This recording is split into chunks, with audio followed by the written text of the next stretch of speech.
Hello નમસ્કાર મિત્રો, હું છું પ્રિયંક પટેલ અને આજે આપણે વાત કરીશું 5 abilities that we must in order to become a successful in our life. જીવનના કોઈ પણ ક્ષેત્રમાં સક્સેસફુલ થવા માટે આપણે 5 એબિલિટીઝ ડેવલપ કરવી જરૂરી છે. તો એ કઈ છે એના વિશે આજે આપણે વાત કરીશું. તો start with number 1. Learn. Learning is the best ability we can develop in our life. Learning through out the hall life. મોટાભાગે આપણે શું કરતા હોઈએ છીએ કે જ્યારે આપણે યુનિવર્સિટી ફિનિશ કરીએ, કોલેજ ફિનિશ કરીએ અને જોબ સ્ટાર્ટ કરીએ ત્યારે આપણે લર્નિંગ સ્ટોપ કરી દઈએ છીએ. આપણે એમ વિચારીએ કે હવે બહુ ભણ્યા, બહુ વાંચ્યું, બહુ બુક્સ વાંચી, હવે વાંચવાની જરૂર નથી, હવે કંઈ શીખવાની જરૂર નથી. That's it for us. તો that day we stop learning new things. In reality એવું ના હોવું જોઈએ. Learning is a lifelong process. આપણે જીવીએ છીએ ત્યાં સુધી કશુંક ના કશુંક શીખતા રહીએ છીએ. What is the key difference between two people? One is very successful, the other one is just average. બંનેમાં કી ડિફરન્સ શું હશે જનરલી? જ્યારે ઓફિસમાં એક જોબ આવે છે સિનિયરની કે ટીમ લીડરની અને બહુ બધા માણસોમાંથી એક જ જણને જોબ મળે છે, તો what makes him differentiate between others? એનામાં એવું શું છે કે જે બીજાનામાં નથી? તો એ છે his ability to learn new things quickly. His openness to adopt new things. So this is number one abilities we must develop to become successful. Number 2 is be proactive. મોટાભાગે આપણે શું કરીએ કે કંઈક વસ્તુ બને, કંઈક સિચ્યુએશન બને પછી આપણે રિએક્ટ કરીએ. બન્યા પછી આપણે વિચારીએ કે આપણે હવે શું કરીશું, આ તો આમ થઈ ગયું, હવે શું કરીશું. પણ if you want to be successful, you have to start predicting the situation and have your plan ready. જેમ કે આપણે સ્ટડી કરતા હોઈએ, આપણે 10th સ્ટાન્ડર્ડમાં, 12thમાં હોઈએ કે કોઈ કોલેજના ફાઇનલ યરમાં હોઈએ, આપણા ઘરમાં કોઈના મેરેજ આવવાના હોય, આપણને ખબર છે કે બહુ નજીકના મેરેજ છે, વી મસ્ટ ગો, આપણે એટેન્ડ કરવા પડશે અને આપણા 5 ડેઝ એમાં સ્પેન્ડ થશે. 3 months પછી મેરેજ છે, આપણા 5 ડેઝ સ્પેન્ડ થવાના છે. તો since we know it already, અને જો આપણે દિવસના 10 અવર્સ વાંચતા હોઈએ ફોર એક્ઝામ્પલ, તો વી નો કે 5 times 10 50 અવર્સ આપણે વાંચી નહીં શકીએ. So we start making a plan to how to make up for 50 hours already. So every day આપણે 1 hour, half an hour extra ready કરવાનું ચાલુ કરી દઈએ 3 months before થી. So when the marriage comes, we already finished our reading. We already did our study. So we can spend 5 full days and enjoy fully. So situation તમારી ઉપર control કરે એની પહેલા તમે એક્ટ કરવાનું ચાલુ કર્યું અને સિચ્યુએશન ઉપર કંટ્રોલ કરી લીધો. તો પ્રોએક્ટિવનો મીનિંગ છે કે you are always in a control of your situation. તમે કંટ્રોલમાં છો. Before situation tax over you are taking over situation. તમે ઓફિસમાં હોય, મેનેજર હોય, તમને તમારી નીચે 5-6 જણા કામ કરતા હોય, તમને ખબર છે કે તમારી પાસે બહુ જ કામ આવવાનું છે, પણ સ્ટાફ તમારે આટલો જ રહેવાનો છે. તો you start working out your plan કે આપણે શું કરીશું. Maybe start training your staff member, give them a new training. કઈ રીતે સ્પીડઅપ થઈ શકે પ્રોસેસ એ વિશે તમે વિચારવાનું શરૂઆત કરી દો. કોઈ નવા ઓટોમેટિક ટૂલ્સ ડેવલપ કરાવો આઈટી પાસેથી કે જેથી કરીને તમારા કામ જલ્દીથી થઈ શકે. તો આ બધું કહેવાય પ્રોએક્ટિવ. સિચ્યુએશન આવે એની પહેલાં તમે એને કંટ્રોલમાં કઈ રીતે લેશો એની પર તમે કામ કરવાનું સ્ટાર્ટ કરો. That is called proactive. Number 3 is do what you can do.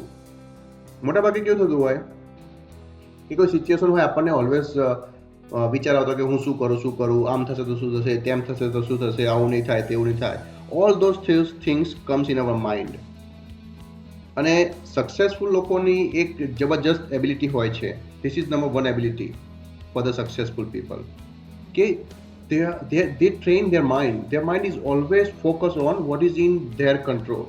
એ લોકો હંમેશા એવું જ જોતા હોય કે એમના હાથમાં શું છે, એ શું કરી શકે છે. કોઈ બી સિચ્યુએશન હોય, એ કેટલું કરી શકે છે એની ઉપર જ ફોકસ કરશે.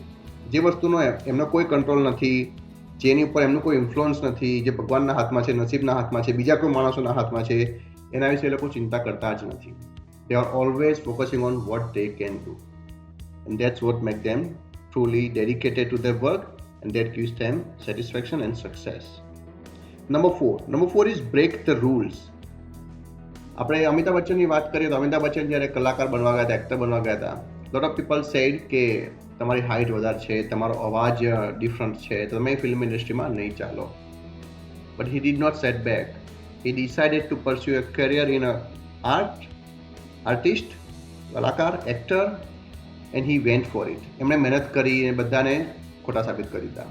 Arnold, bodybuilding champion Arnold, એ જ્યારે બોડી બિલ્ડિંગમાંથી ફિલ્મ ઇન્ડસ્ટ્રીમાં આવવા માગતા હતા ત્યારે લોટ ઓફ પીપલ છે કે તમારા એક્સન્ટ તો જર્મન છે, તમે નહીં ચાલો, you are too big, too heavy for the film industry.